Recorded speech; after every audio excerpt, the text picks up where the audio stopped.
From Hollywood, California, the Lux Radio Theater presents Ronald Colman, Douglas Fairbanks Jr., and Benita Hume in The Prisoner of Zenda.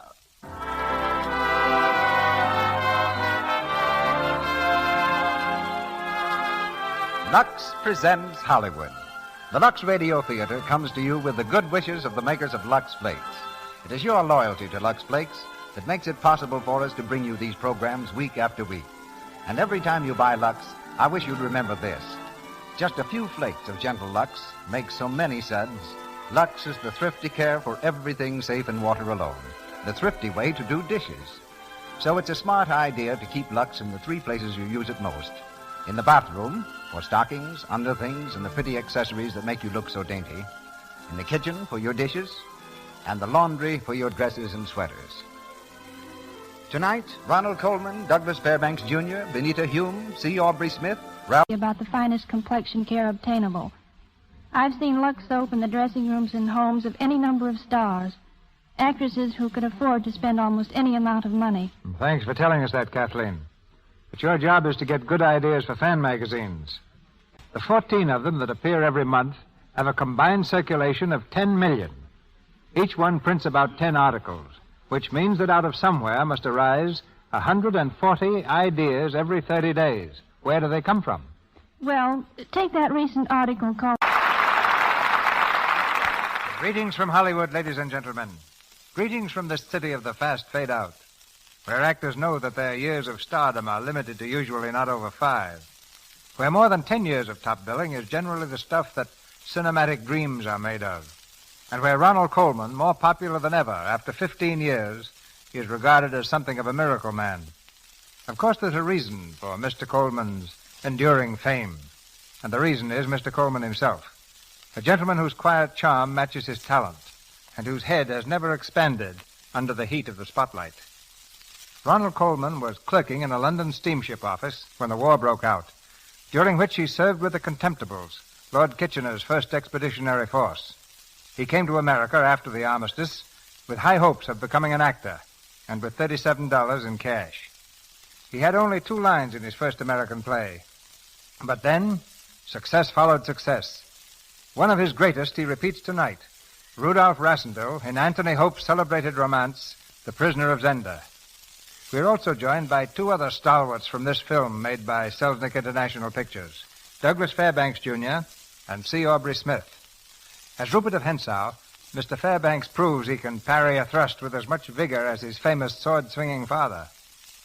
The next picture in his brilliant career will be Rulers of the Sea for Paramount. Mr. Smith, one of the ablest character actors I've ever known, plays Colonel Zapt, and Benita Hume, who has starred both here and abroad, comes back to our footlights in the part of Princess Flavia. Ralph Forbes is heard as Michael, and Peter Wills as Fritz. Our curtain's rising now, and the Lux Radio Theater brings you The Prisoner of Zenda, starring Ronald Colman, Douglas Fairbanks Jr., and Benita Hume.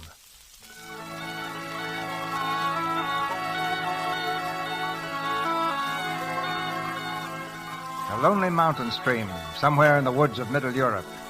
To an aged oak near the edge of the stream is nailed a tattered placard which reads, Province of Zenda, Fishing Preserve, trespassing forbidden by order of His Majesty the King.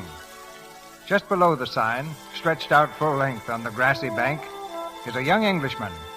His head is pillowed on a fishing creel, and his rod lies unheeded by his side. He's deep in sleep, when 2 men in hunting costume come from the woods and stand over him. They gaze at him for a moment, and then turn to each other in astonishment. It's unbelievable. Look at him. There is a resemblance, isn't there? Resemblance. Look at the nose, the chin. Shave him and he'd be the king. He isn't the king, is he? I mean, I didn't have that much to drink last night. Don't be a fool. The king's hunting over the ridge. Wake the man up. Say, he's there. You. Wake up. Oh, your pardon, gentlemen. Good morning. Is anything the matter? May I ask your name, please? Well, since you've taken the first step in the acquaintance, gentlemen, suppose you give me a lead in the matter of names. This is Colonel Zapt, and I'm Fritz von Tauernheim. We are both in the service of His Majesty the King. How do you do? I'm Rudolph Rassendyll, traveling from England. Not so long ago in the service of Her Majesty the Queen. Rassendyll? Rassendyll! By heaven, I knew there was some reason for it. Fritz! That! Where are you? Here, Your Majesty. Where? Here, sir. Confound you, I thought I'd lost you. Why didn't you... No, who's this? He's by way of being a relative of yours, sir. A relative? It is something for which you cannot entirely blame me, Your Majesty. Oh, then who's to blame? If I may hazard a guess, Your Majesty, I would say that the blame might lie equally between your great-great-great-grandfather Rudolph and my great-great-great-grandmother Amelia. What? Right by heaven, the man's a Rassendyll from England, sire. Ha ha! That accounts for the king's countenance. If I was unduly surprised... It's too early in the day for a man to see double, eh, Fritz? Well, where are you staying, cousin? What are your plans? I'm at the inn, sire, and I have no plans other than to fish. You must come to my coronation tomorrow. I'd give 1,000 crowns for the sight of Brother Michael's face when he sees the pair of us. But, of course, you don't know my dear Brother Michael. I'm afraid, sire, I haven't that honor. We must arrange that he enjoy that honor, eh, Fritz? By the way, Rassendyll, what name did they give you? The same as Your Majesty's. Ha ha ha! That shows they weren't ashamed of us, Rudolph. Thank you, sire. You must leave your quarters at once and come to my hunting lodge. Tonight we'll dine you right royally. I'll see to that, sire. It's a night for celebration. Come on.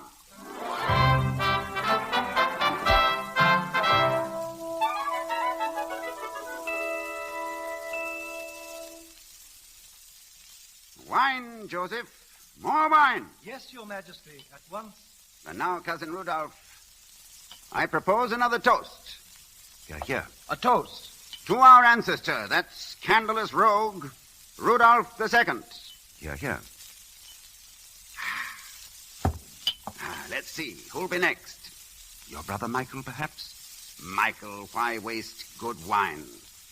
I'll tell you a secret about my brother Michael. He doesn't love me. No. Michael thinks the world's all wrong. He thinks he ought to be me and I ought to be he. Let's forget about Michael. Let's think a toast to Cousin Flavia, soon to be my bride and queen. Here. It's a shame you can't meet the princess. At least I'm told it's a shame. I haven't seen her for years. She and I didn't get on very well then. Well, perhaps we shall now. I should certainly hope so, sire, if you're going to marry her. They say she's too good for me. And probably is. You know what they say about me, don't you? I drink too much. Well, I imagine that you're well able to take care of yourself on that score, Your Majesty. You're right, cousin. I can take care of myself. The devil take it, why is there no more wine? Joseph!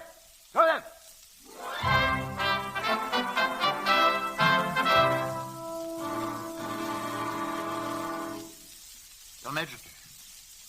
Your Majesty, please. Perhaps we rubbed his hands. Your Majesty. Your Majesty. It's no use, Fritz. Hello. Hey, that was quite an evening, wasn't it? Oh.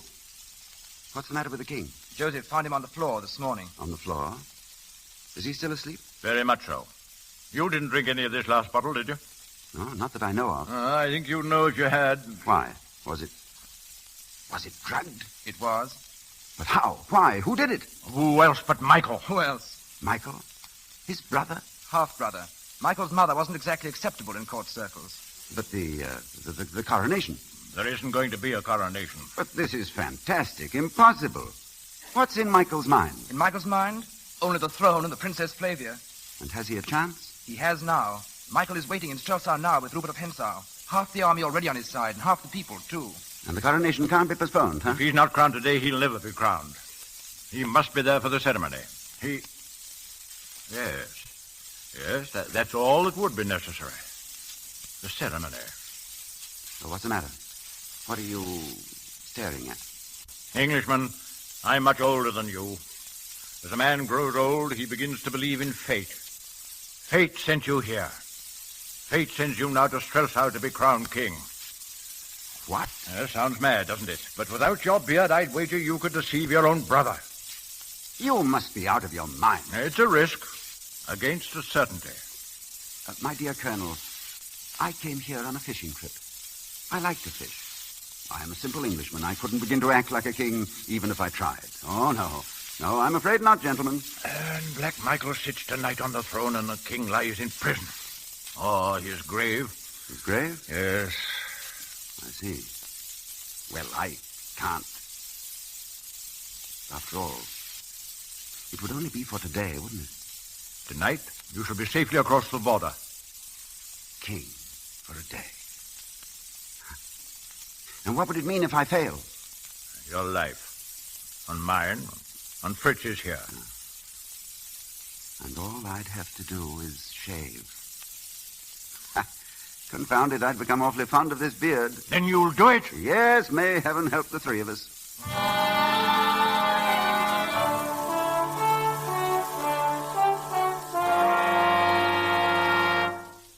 I, Frederick Arthur Michael, Duke of Strelsau, hereby assume the regency of the kingdom and order and proclaim a state of martial law. That's very good, Betchard. And now you sign, Your Highness. Ah. The last detail. Remember, this proclamation is to be released 20 minutes after Hentzau brings you word that the coronation ceremonies have been cancelled. Yes, Highness. We understand, Your Highness. By that time, our agents should have the civilian disorders well underway. And now, Highness, may I offer congratulations? And mine, A shade premature, perhaps, but, thank you, gentlemen. Oh, Michael. Oh, come in, my dear. Good morning, gentlemen. Good morning. And now, gentlemen, you may go to your respective posts. The hour grows near. We go to serve our country and our future sovereign. Michael, what did he mean, our future sovereign? Is there more to this mad plan of yours? Well, as regent, the sovereign power will be mine. That's all he meant, Antoinette. Oh, Michael, my darling. I know this has been your dream. I've tried to believe in it.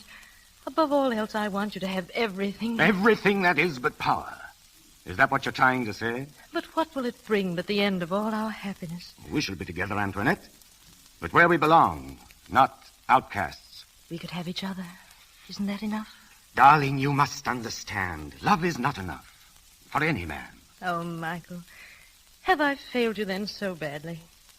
I gave up my friends, my family. I know, and I love you for it. I have no regrets. You've given me happiness such as few women know. I'd rather die than lose you. Good morning. I'm sorry to interrupt, Your Majesty. There may come a time, Hentzau, when your services will no longer excuse your impertinence. I was only training my tongue for the time when to call you Highness would be impertinent. Your Highness. Your witticisms do not amuse us, Hentzau. Why aren't you in your place at the cathedral? Was there such a need, Your Highness, to hurry to the coronation of a king who won't be there to be crowned? Do we want to make it obvious that we knew he wasn't coming? We must be there. Oh, before I go, just one trifling matter. Detchard tells me that you've promised him promotion. Now, of course, rank and medals mean nothing to me. I can't raise money on them, Highness. Well, it will take the revenues of half the kingdom to settle your debts, Hentzau. We'll discuss your finances after our success. Take your place in the cathedral. At once, Your Highness. Your dress looks lovely. Thank you. I called at your hotel this morning, but they told me you were out. Curiously enough, you were out, too. I'm glad you weren't lying to me. I don't like to have women lie to me. They don't usually do it, as a matter of fact. Usually I lie to them. You listening? I thought I heard His Highness order you to the cathedral. Ah, and now you two are trying to put me in my place. I like women who are arrogant. At first. It's always amusing to find that their arrogance is only a defense. But you don't need a defense with me. I'm on your side. I think Michael's treating you wretchedly. And what's he getting at in this marriage of state? An insipid, flaxen-haired doll. Are you referring by any chance to the Princess Flavia? Who else? What possible reason could there be for such a marriage? Well, how else can he get the crown? But he doesn't want the crown. He wants only to be regent. Oh, no. Really, mademoiselle. I should have thought you knew your Michael better. You're mad. I don't believe it. Oh, it's shameful of him to keep you in the dark like this. You want to hold him? Make him jealous. But you'll have to fall back on me for that. I'm the only man in the country who isn't afraid of Michael. Get out. Huh? Get out, please. Oh, of course. But, Your Highness... It's impossible. Your Highness. Recall the proclamation. Go at once to the cathedral. Cancel all plans for the public demonstration in my favor. Go on, hurry. Yes, Your Highness. Anything wrong, Your Highness? Wrong? Oh, no, of course not, Hentzau. Nothing at all, except that the king has just arrived in Streltsau for the coronation.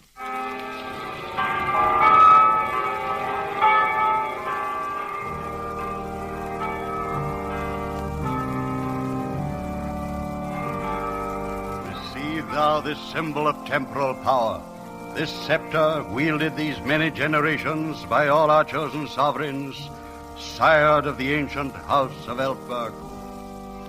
Zapped. What do I do? Take the scepter. Now, kneel down. Right. Receive thou now the crown of the kingdom, and understand what a glory of sanctity and honor and bravery it signifies. I, Rudolph, with justice and mercy to deal sovereignty, to guard with vigilance and honor the welfare of my peoples, from all enemies to defend them, and from the throne of my ancestors to bear faithful rule. All this do I swear.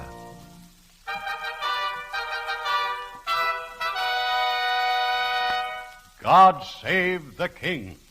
God save the king. Zapped. What do I do now? Stand up. Just stay where you are. The Princess Flavia must swear her allegiance. Oh, where is she? There, coming towards the throne. Oh, yes. But she's beautiful. Careful, careful. I, Flavia, do become thy vassal, swearing to serve thee in truth with life and limb, until death findeth me. So help me God. Do I kiss her? Yes. Now through the church. To the carriage. With the princess? Yes. Good. This way.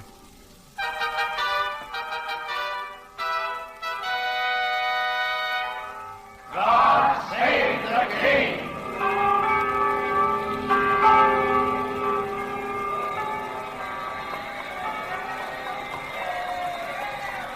Well, I thought everything went off very well, didn't you? For a coronation. What do you mean? Well, I mean, of course, the coronation should go well if the king puts in an appearance properly dressed, knowing his lines. And sober. Yes, well, that's a nasty one. Don't you think you might overlook my past behavior and unbend a little? Don't the people want to see how well we get on together? Why should we deceive them? Oh. You know, I think the luckiest man in this world is the king of this country. Really? You always seem to prefer Paris and the Riviera to this country. Ah, but now I'm the crowned and anointed king. New leaf and all that. Among other failings, I've rather neglected you, haven't I? 2 picture postcards in 3 years. And all this time, Flavia, may I call you Flavia? Well, what a silly question. Yes, that was pretty silly, wasn't it? But you see, I've been away for so long, and all this time you were changing into the loveliest girl in Europe. I must have changed since you saw me. I've been thinking the same thing about you. You really looked and acted like a king today. Oh, thank you. Something I confess few of us expected of you. Oh. Well, you see, when I looked at you, it seemed time for the king to settle down and try and live up to his future queen. I think all this ceremony has gone to your head a little, cousin. You're right, it has. I don't know whether I'm on my head or my heels. I only know this is the most wonderful day of my life. And this ride with you... Well, aren't you overlooking something, cousin? What? Well, you'd better salute the crowd. Oh, yes, of course. I'd forgotten I was king.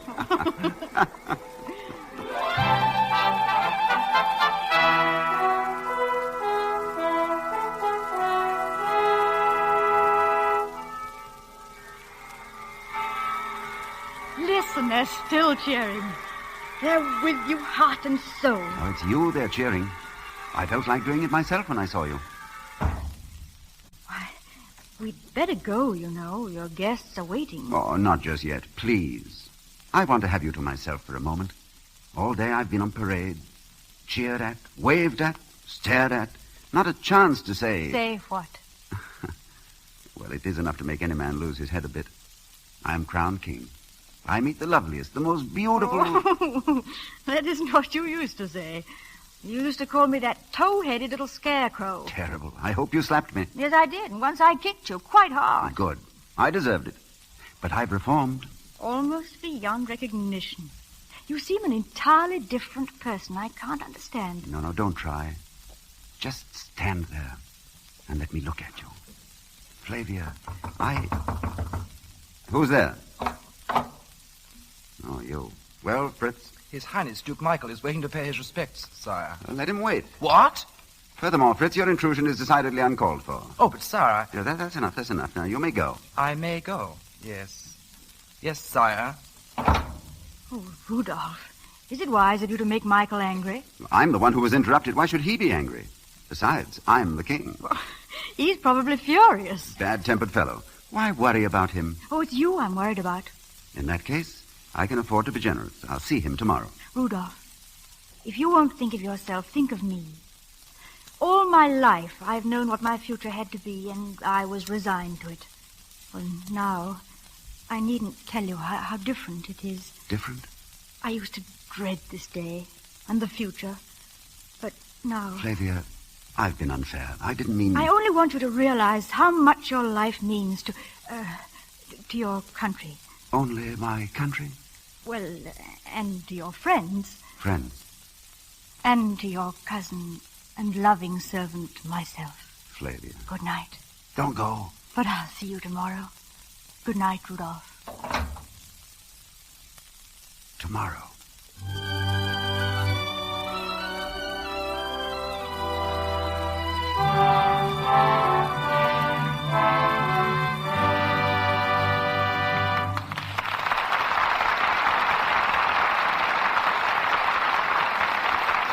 You have just heard the first act of The Prisoner of Zenda, starring Ronald Colman, Douglas Fairbanks, Jr., and Benita Hume.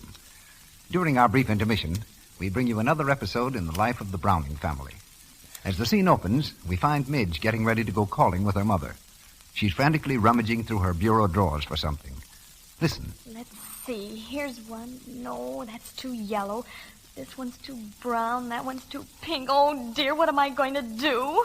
Why, Midge, aren't you ready yet? Oh, Mother, I've just popped a run in my stocking, and I can't find another whole one anywhere. Well, can't you match up any of those extra stockings you got? No, they're all different colors. Well, I guess you'll have to mend that run in the stocking you have on. Oh, Mother, I can't. It'll show. I'm sorry, dear, but it's the only thing you can do now. Oh, gosh, these nasty old runs. I get so sick of them. Well, maybe this will teach you to lux your stockings. You know you just can't rub your stockings with cake soap and expect them to last the way they ought to. I know. I should have used Lux Flakes. If you would only remember to, dear. Lux will cut down on your runs and save you a lot of embarrassing moments. Stocking runs are embarrassing, not to mention expensive. And really, it's easy to cut down on them if you'll stick to Lux Flakes. Lux saves elasticity, so your stockings can give under strain instead of breaking into runs so often. Don't rub stockings with cake soap, and don't use soaps with harmful alkali.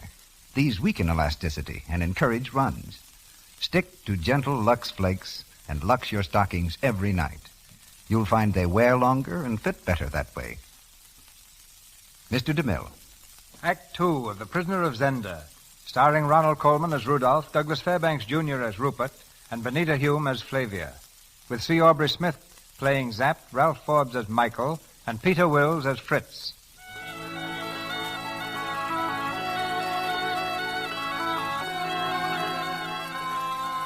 Tomorrow has come, and Rudolph Rassendyll, the impostor king, waits only for the return of the real king before leaving for England. But something has gone wrong. Colonel Zapp, who went to Zenda to bring back the king, found the lodge deserted, Joseph murdered, and the king gone. Now Zapp faces Rudolph in the palace at Strelsau. Gone? What do you mean, gone? The king's not there. They've taken him away. But Michael's been in Strelsau all day. Still is. That devil Hentzau hasn't. Well, then that settles it. They know everything by now. Yes, they know everything. But they can't speak. They can't denounce us without denouncing themselves. That still won't keep them from murdering the king. With you on the throne, they won't dare. Me on the throne? No, it's too much to ask. Nobody could carry on this masquerade. I've tried to help you all I can, but I'm not a fool. Yes, I suppose you're right. It's just that, you see, Rudolph is my king. I have a feeling about my king, about the crown. I feel about it the way another man would feel about his children, or the woman he loved. He'd hate to leave her to her fate without making a fight. What fate? Whose fate? Can you ask that when the king is kidnapped? Perhaps murdered? Oh, you know whom I mean. Oh, the Princess Flavia. With the king dead, Michael as regent will declare her the queen, and after that, of course, he'll marry her. She'd never do that. She couldn't. Flavia is a princess of the royal house. She'd have no choice. You can't let that happen to her. Can you? No. Then you must hold the throne, Rudolph, until we find the king.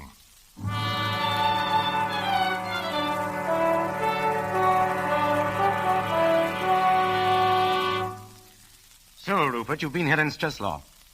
Why haven't you reported to me? Oh, now, would I disobey orders, Your Highness? I went to the lodge at Zenda, and I haven't been out of Zenda Forest since. But the king hasn't been out of Strzeslaw since. And if you went to the lodge, what did you find there? I found the king in the cellar, well and truly drugged. Still there?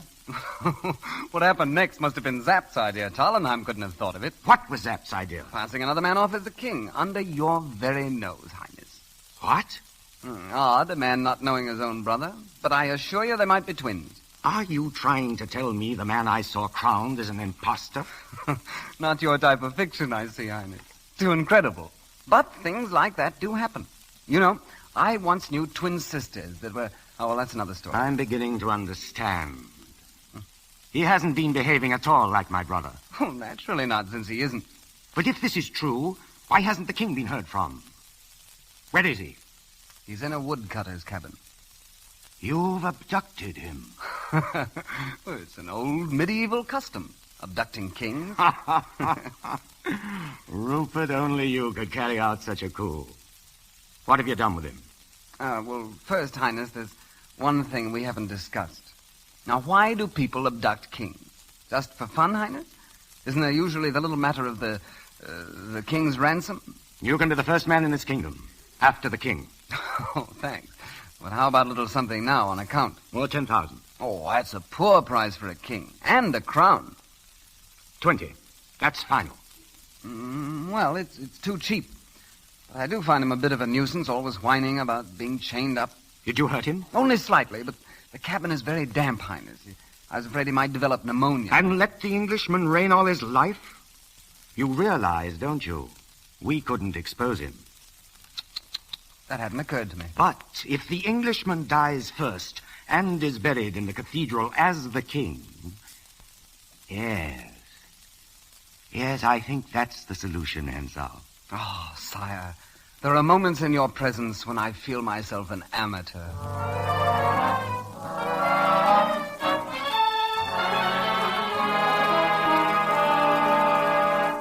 Any news, Colonel? No. It's perfectly clear we shall never find the king by watching Michael. Gentlemen, the king is dressed for the ball. Your Majesty. By the way, Colonel, how is my kingdom? Well, it seems from these secret police reports that the people are not entirely satisfied with the way you're handling things. No? I thought I was doing fairly well for a novice. So you are, lad, so you are. But listen to this. The king is much criticized for taking no steps about his marriage to the Princess Flavia. I'm sorry to disappoint the people. And the Princess Flavia. The princess's best friend told me very confidentially that the princess is becoming increasingly offended by your delay in proposing marriage. That settles it. You must speak tonight. I'll not propose tonight or any other night. I refuse to make a fool of the princess. Or myself.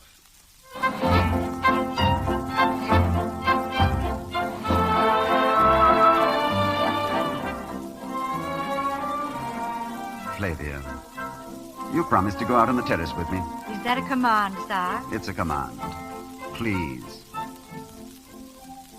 You're very cool this evening. Have I offended you? You've said nothing to offend me, sire. What you really mean is I've said nothing. Is that it?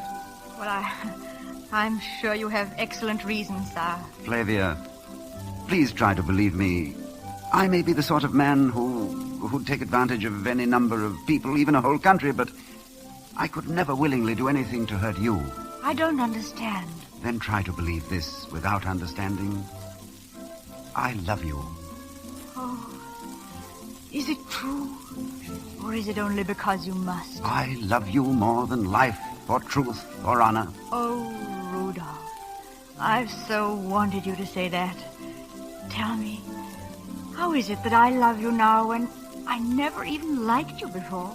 Never before? You seem so different. Perhaps I am different. Yes. That's what's so wonderful. I wanted you to be different from the Rudolph I knew, the Rudolph I didn't love. And you are. And yet you aren't. But if I were different, if I were not the king... Why do you say that? Could you love me if I were not the king? Rudolph, does a woman who marries without love look on a man as I look on you? Flavia, I am not. Your Majesty. 1,000 pardons, sire. His Eminence the Cardinal is waiting to take his leave. Of course. Something wrong? Something wrong, Colonel Zapp? Nothing, Your Highness. So it is my unpleasant task to be the reminder of duty.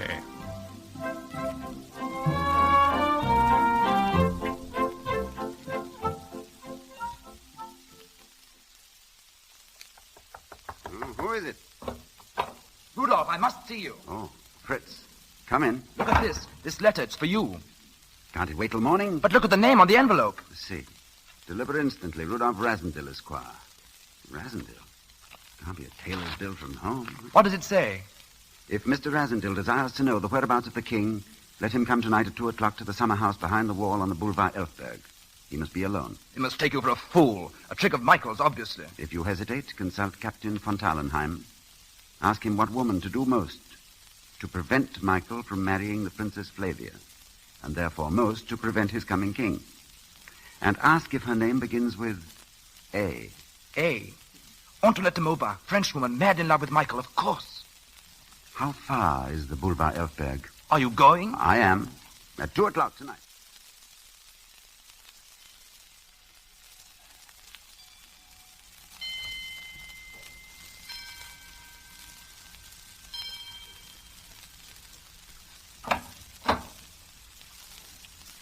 Come in, please. Good evening, madame. Quickly. Well, madame? You've been trapped.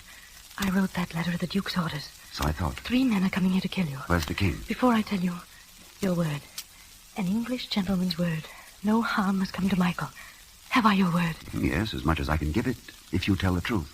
They're moving the king tonight from a hut in the forest to Michael's castle near Zenda. That's what I wanted to know. Wait. If the castle is attacked, the king will be killed instantly and no trace of his body will be found. Nice chap, Michael. Do you want my help or don't you? I want your help. But how can we rescue the king? Leave that to me. You must have his friends near at hand at his hunting lodge. On some pretext or other, or boar hunting, anything. I'll send you word when to strike. Now go, and quickly. And you? If Michael finds out what I've done, you and I shall not meet again. Ah. Good luck. In everything. And to you, with her. They've come. They're too soon. Mr. Rasendil! Mr. Rasendil! Pardon this untimely interruption. I only ask a word with you. It's Rupert of Hentzau. Don't trust him. You don't answer to that name, sire. I have an offer for your majesty. We can talk with the door between us, Count Rupert. As you please. On truce, while I offer peace terms.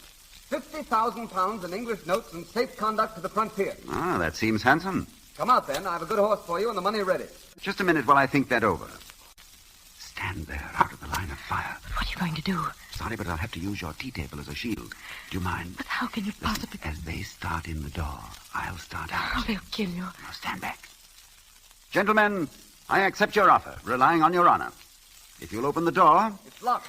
Oh, but it isn't. Come in, gentlemen. Get him! There he goes. Get behind him. Good night, gentlemen.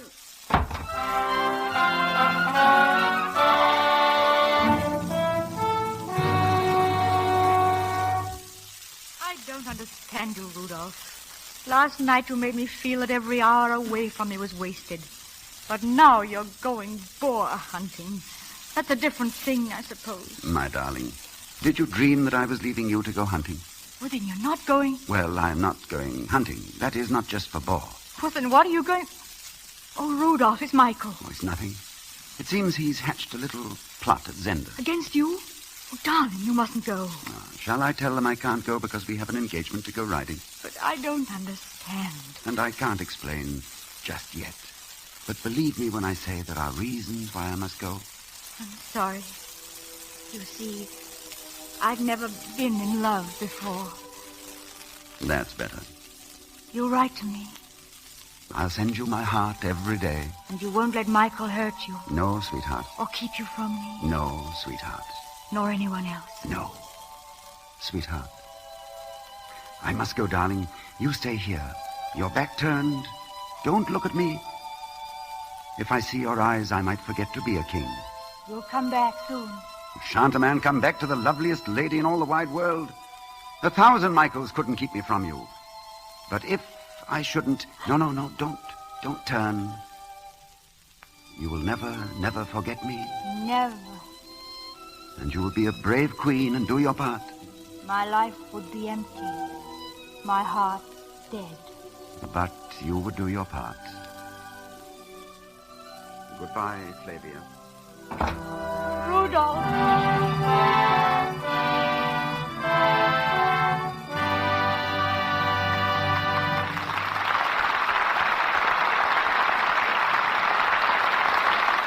We pause for station identification.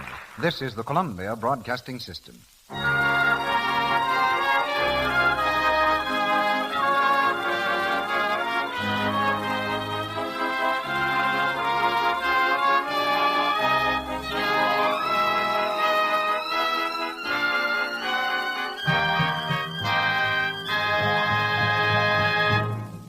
The curtain falls on Act Two of The Prisoner of Zenda, starring Ronald Colman, Douglas Fairbanks Jr., and Benita Hume. During this short intermission, we'll hear from our guest. But first, here's a thought for the ladies. When it comes to washing dishes, there are 2 ways to keep your hands nice-looking. You can hire a maid to do your dishes, and that runs into money, doesn't it? Or you can do your dishes yourself with Lux Flakes, and that'll cost you almost nothing. It's amazing how soft and smooth your hands stay with Lux. There's no harmful alkali, absolutely nothing in gentle Lux Flakes to dry the oils in your skin and make your hands rough and red. Lux is kind to your hands and kind to your pocketbook, because a little goes so far. Lux is thrifty, you know. Here's Mr. DeMille and our guest. Tonight's guest never knew the royalty of our play because they exist only in fiction. But he's met the real-life royalty of practically every kingdom in Europe. He's Colonel Ivar N. Herning, who served in the armies of Sweden and Finland, who was military attaché in Austria and Germany, and who has some 20 decorations for his military and diplomatic achievements. Because of this knowledge, Selznick International Pictures called him in to steer them right in the filming of tonight's play. And we've called him in to tell us how he did it. It was a rather unique job, Mr. DeMille. You see, everything in the picture had to appear absolutely authentic. But since the story is about a kingdom that never existed, everything had to be unauthentic. Uniforms, court ceremonies, the flags, the medals, the military proceedings, all had to be made up to avoid treading on some nation's toes. So we found ourselves in a peculiar position of trying to be right by being wrong. Will you tell us what royalty actually thinks of the very formal etiquette which surrounds the throne? Kings and queens, Mr. DeMille, don't like formality in their private lives any more than do ordinary people. But in their public lives, they are forced to maintain traditions and the strictest kind of etiquette for the sake of the high office they hold. Will you illustrate your point, Colonel? Well, I believe the sternest advocate of upholding the formalities I ever knew was the late Queen Victoria of Sweden.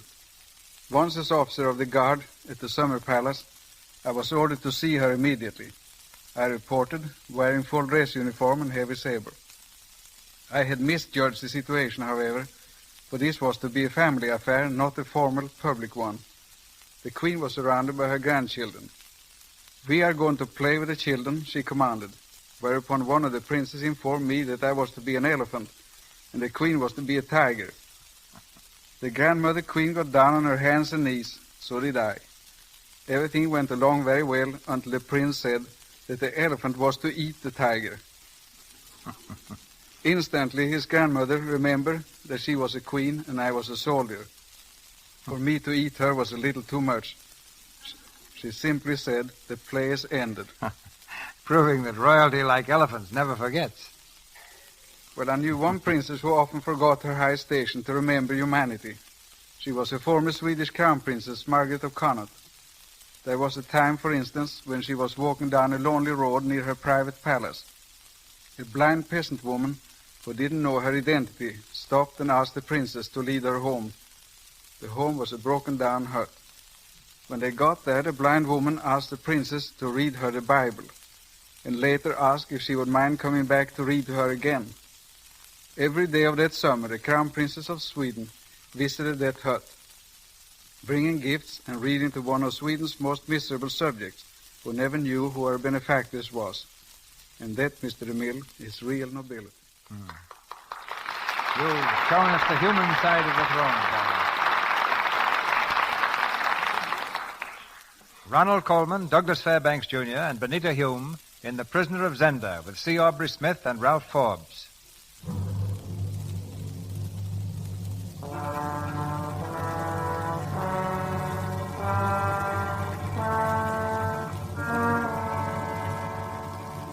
Armed with the knowledge that the king is held prisoner in Michael's castle, Rudolph and the king's loyal followers have gone to the hunting lodge nearby to wait their chance to save him. Now, in the dead of night, Rupert of Hentzau has come to the lodge with a request to see Rudolph in private. Come in, Hentzau. The audience is granted. Your Majesty, I bring you your brother's humble greetings and his wish that you enjoy good boar hunting here in Zenda. And his respects, of course, to Colonel Zapt and Captain Frintz, your two principal boars. I am surprised, Hentzau, and deeply hurt to hear that you willingly gave up your pistol at the door. Looks as though you didn't believe we trusted you. Oh, I did it for my own protection, Your Majesty, not yours. In the best English plays, a gentleman never attacks an unarmed opponent. Well, what price the crown today? The last offer from my brother was £50,000. Do I perhaps hear 52,000? Well, the Duke offers you more than I would. I simply said, why not hang the play actor and save the money? Indeed. And Michael? He doubles the offer. £100,000. Yeah, I told Michael you'd refuse. But the fact is, between ourselves, Michael does not understand a gentleman. No, but we do, don't we? Oh, Rassenthal, you're a man after my own heart. Frankly, you and I are the only two people worthwhile saving in this whole affair, now aren't we? Now, here is my plan for us. Disregarding Michael? Oh, Michael's such a bore. Now, listen. Attack the castle boldly. Uh-huh. Go on. Arrange the time with me. I have such confidence in you, of course. Black Michael will fall. The king, well, you don't want to find him. You won't. That's provided for. And your friends, well, if they fall too, then only you and I are left to know the truth. Understand? I, Rupert Hentzau, and you, king of the realm. I see. But aren't you being a little unfair to Michael? Oh, perhaps a little, but I can't put up with his jealousy. Jealousy? Mm-hmm. You've seen it. Oh, yes, Antoinette.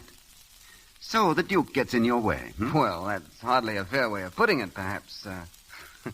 I get in his way. Surely she doesn't prefer the Duke. Yes, the silly creature. Then you're doing all this for love. How romantic. Well, love and your Majesty's gratitude throughout your long and happy reign. And then, of course, you might make over to me Michael's castle and estates. Shall we shake hands on it?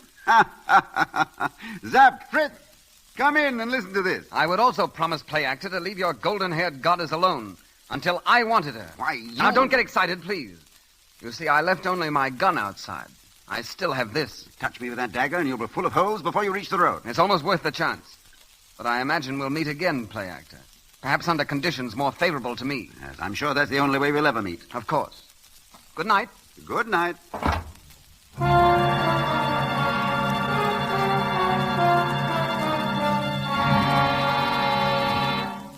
I wish we'd get some word. This waiting is intolerable. Why don't we attempt the rescue and be done with it? Either Michael or ourselves. It would be a pleasure, Fritz. But what would it gain us?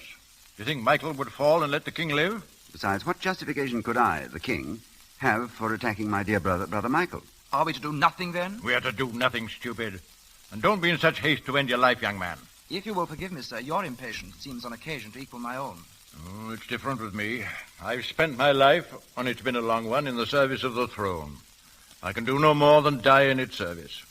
Now, or a few years later, what difference will it make? It makes a great difference, Colonel. You've never seen England in the spring. There's a little stream I'd like to show you, too, where the trout... Aye, lad. It'll be a pity if we never get the chance to go there. God grant that you at least may see your own country again.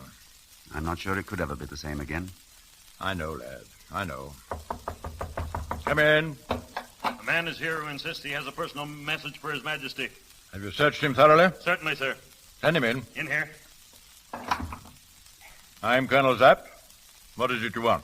I have a message for His Majesty from Madame Antoinette de Maubin. De Maubin? Well, what is it? I am to lower the drawbridge at 2 hours past midnight. But the king will be killed at the first alarm. Yes, Majesty. She says before the bridge goes down, one of your men must swim the moat and go to the first room on the left of the corridor.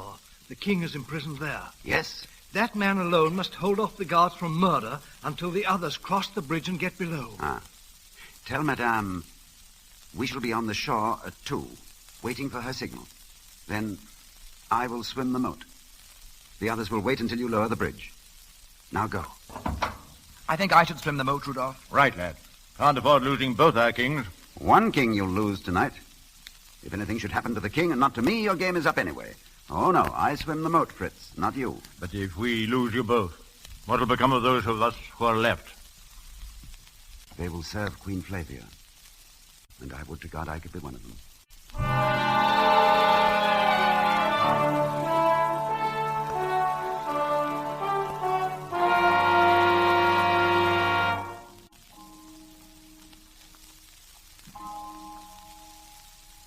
Hopstein.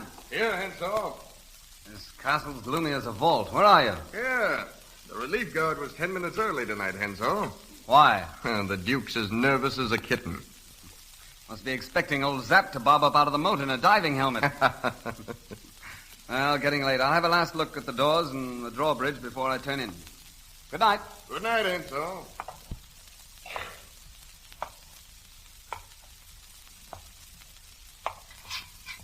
Who's there? Who's there, I say? Beronson. Lohengrin, was that you? All right, my friend. I see you. Come out of that shadow. I've got you covered. Come out. Good evening. Well. If it isn't the play actor. With his tin sword, too. Well, it won't do you much good now. Pity. When did you give up knives for pistols, Hentzau? Oh, I carry both now. Extra precautions, you know. They tell me you fancy yourself with the saber. Why not finish me off in more sporting fashion? You might as well face it, Resendel. I'm not a gentleman. And what a tragedy for both of us that you are one. For both of us? Yes, for if you weren't, it would suit me to keep you alive.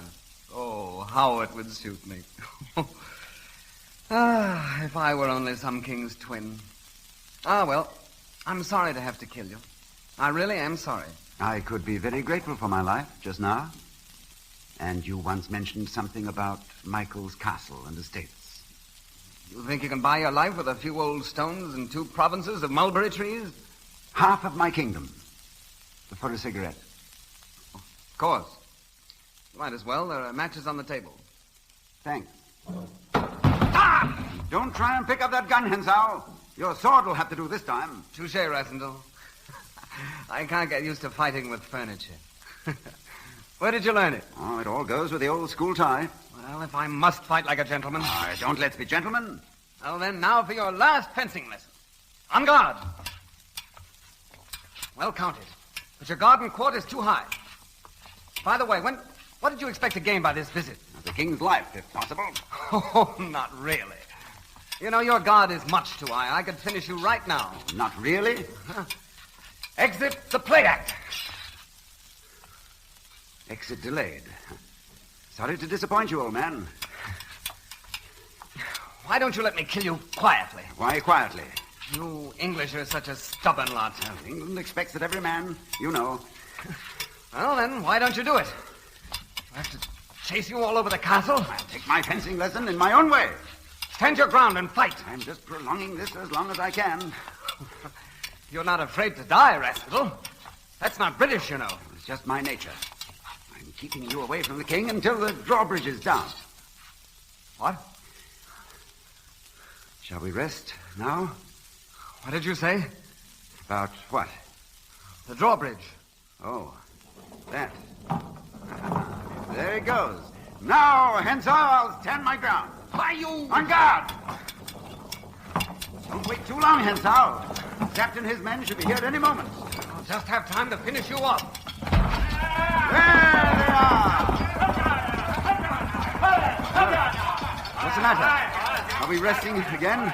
Sorry. I could have done it in another moment, but it's a little too warm for me here now. Au revoir, play actor. Good night.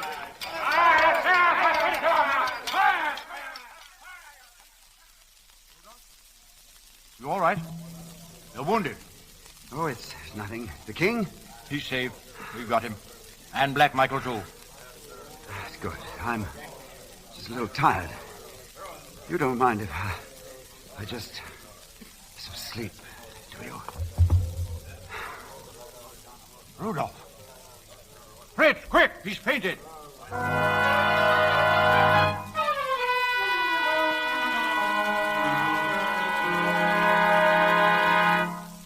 You're sure you're feeling well enough to travel, Rudolph? Oh, never better. How's the king? He's weak. Still some fever. But we'll soon have him well and back in Strelsau. That's good. Well, my work's done. I can go now. I'll see England again after all, Zapt. Wait. Before you leave, Her Highness wishes to see you. Does she know everything? Everything. What did she say? Nothing. She wants to see you.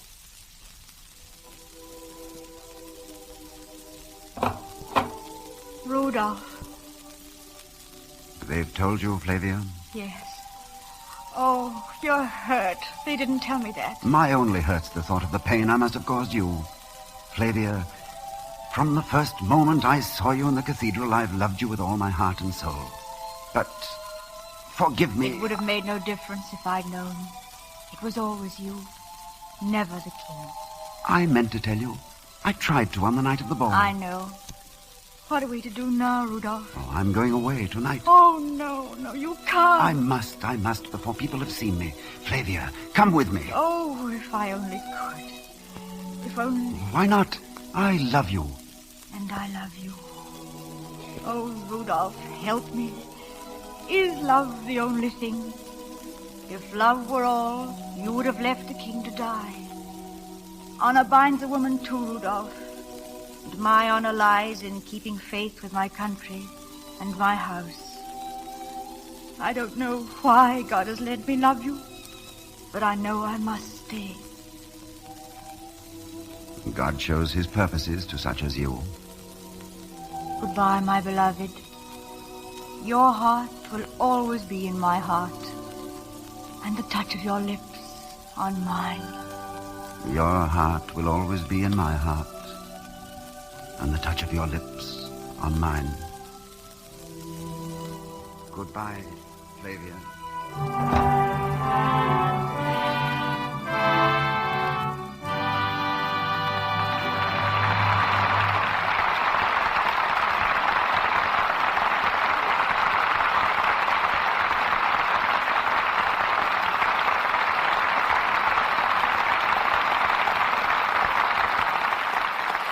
Down the curtain on the last act of The Prisoner of Zenda, starring Ronald Colman, Douglas Fairbanks Jr., and Benita Hume.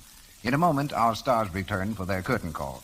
But first, may I say something to the mothers in our audience, particularly mothers with small babies. I don't have to tell you how sensitive a baby's skin is. You know that it takes very little to irritate it. But here's something you may not know.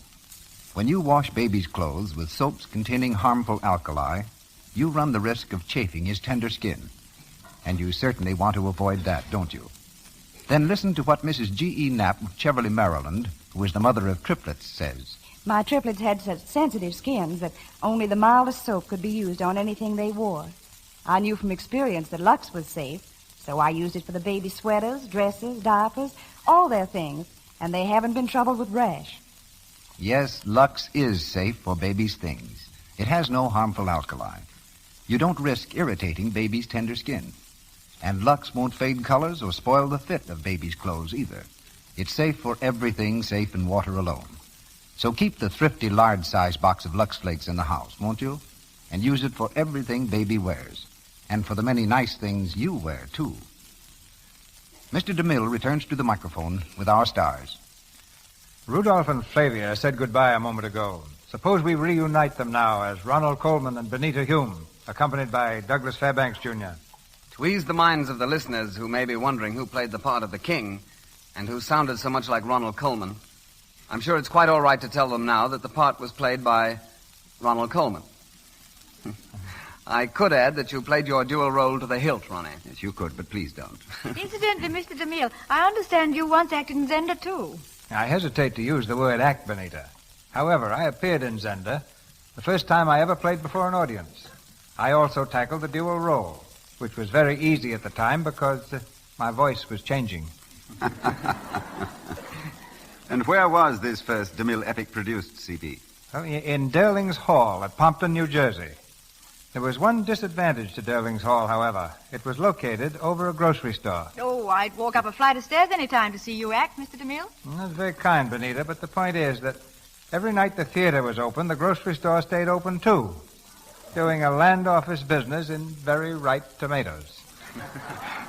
Proving just one of the advantages of acting on the air.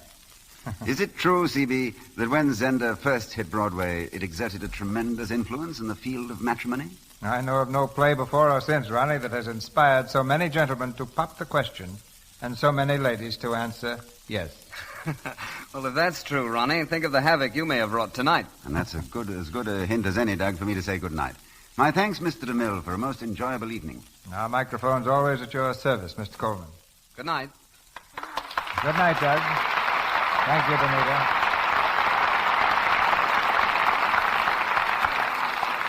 Our stars and play for next Monday night are announced presently by Mr. DeMille.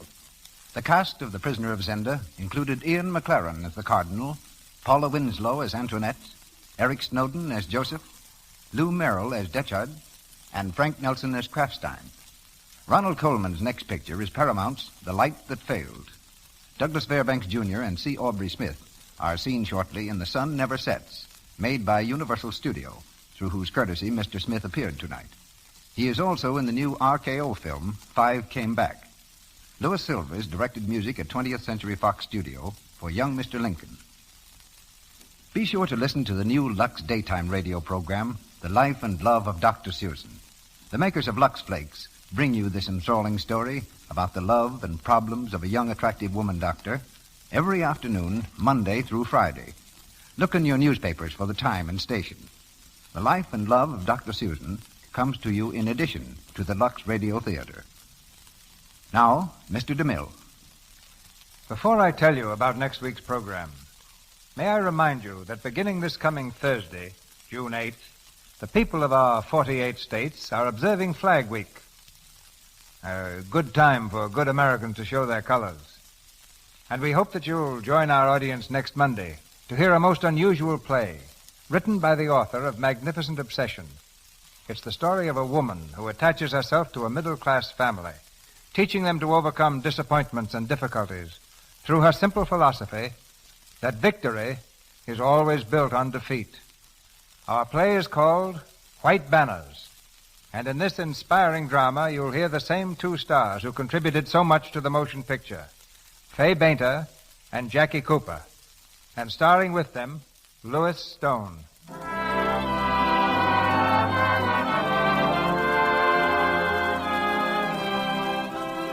Our sponsors, the makers of Lux Flakes, join me in inviting you to be with us again next Monday night when the Lux Radio Theater presents Fay Bainter, Louis Stone, and Jackie Cooper in White Banners. This is Cecil B. DeMille saying good night to you from Hollywood.